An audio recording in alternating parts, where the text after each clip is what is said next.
Hi, this is Donna. Welcome to DD Paper Crafts, and in today's video I'm going to be making another curved sided box, which is a quarter circle. You can see I've decorated mine with a fan effect on the top. It has a side opening and then there's plenty of space inside for your gift. This box has a lovely profile when it's standing up and would suit lots of styles of decoration. It's very easy to put together, would be very easy to resize, so let me show you how I put it together. For the front and back panels, I've got two pieces which are 6 by 6, and I'm going to shape the panels using the largest circle that I had available in my craft room, which happens to be an embroidery hoop. You can obviously create this section of the box to whatever size you need, so you don't need to be using my measurements. I'm going to line the outside edges of my hoop up near to the top and the left hand edge of the cardstock, and I'm going to draw around the outside of the hoop to give me the arc for my box.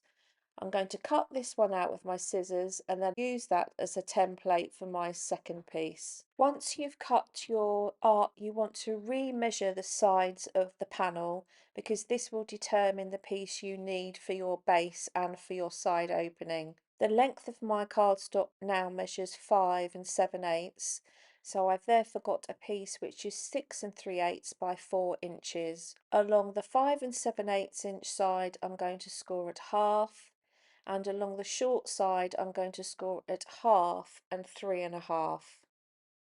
For the opening side panel I have a piece which is 6 7/8 by 4. Along the 6 7/8 inch side score at half,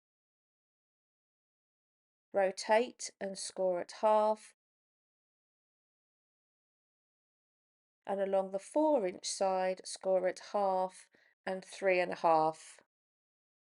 I'm going to now measure my arc. I'm going to place the corner into the top left hand corner of the scoreboard. I'm going to keep my piece vertical and I'm going to roll the piece until I get from one end of the arc to the other. Put my pencil where it ends, and the end of my arc is 1/16 of an inch over 9.5 inches.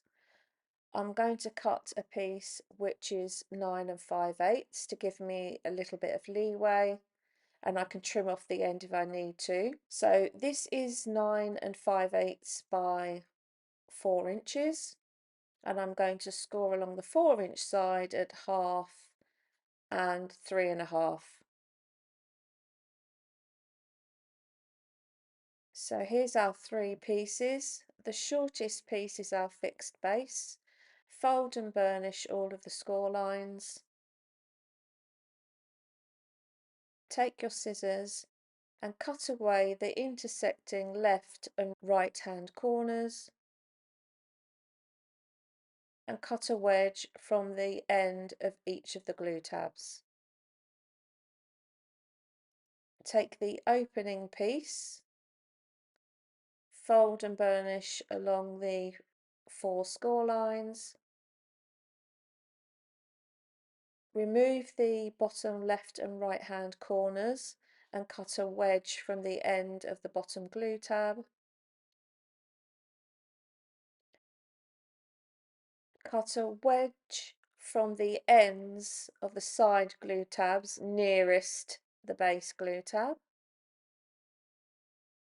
Now this piece is what is going to tuck inside the top of the box. Remove the top intersecting squares, but I'm not at this stage going to cut a wedge from the ends of the side glue tabs, because I want to see how the piece fits in before I shape this. What I am going to do is the flap which is going to tuck in. My personal preference is to have rounded edges, so I'm just going to use my punch to round the edges. We're now going to take our arc piece, fold and burnish along the score lines, and cut a series of serrated teeth into the long glue tabs, top and bottom. I've made a pencil mark at 1.5 inches across the top edge, and I'm going to use my circle punch just to create a finger notch on the opposite side to the flap for the opening. I'm going to add a slight curve to this piece, which just makes it easier to shape. Before you start constructing your pieces, just think about the orientation of how you want your piece. If you want a specific design on the front of your box, you will possibly want to have your fixed base and your opening on specific sides to create the look you want. If, for instance, you were going to create a rainbow design, let's say you wanted to have a pot of gold at the end of your rainbow, you may want to have your pot of gold here and then your rainbow running in this orientation. So you would want your base here and your opening on this right hand side. And you can see if your box was in that orientation, your pot of gold would be in the wrong place. So you would want your pot of gold on the right hand side and your rainbow would go off in that direction, in which case the bottom edge would be your base and the left hand side would be your opening. So that's just something to bear in mind if you're aiming for a particular look with this box.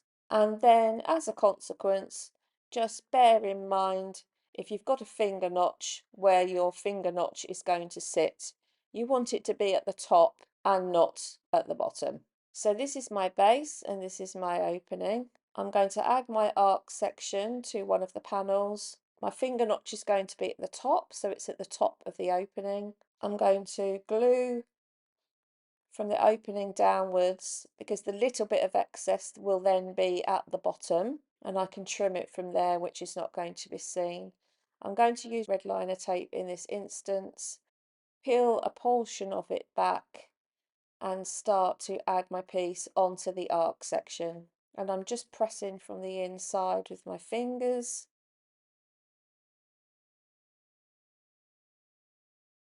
So I did know there was going to be a piece at the bottom, that's fine. I'm happy with the edge. I'm going to go in and just push the teeth down. You can see obviously that some of the tape is showing. I'm going to go in with my anti-static bag and that's going to get rid of those glue elements which are showing in between the teeth. So that will get rid of that stickiness. You may at this stage decide you now want to add your second arc and then your base and your opening. I'm going to add my fixed base in now. My base is going to be butted up against the bottom edges of the arc and the side panel, and that's going to give me an edge which I can use to cut against when I trim the excess. Again, I'm going to use red liner tape, line up my base piece with the bottom edge of the panel. Once that's in line, I'll add in the end glue tab. Take my second panel and again using red liner tape I'm going to adhere that into place. I'm going to add the arc on and then remove the backing from the base piece. Start from the opening. Once that's in place,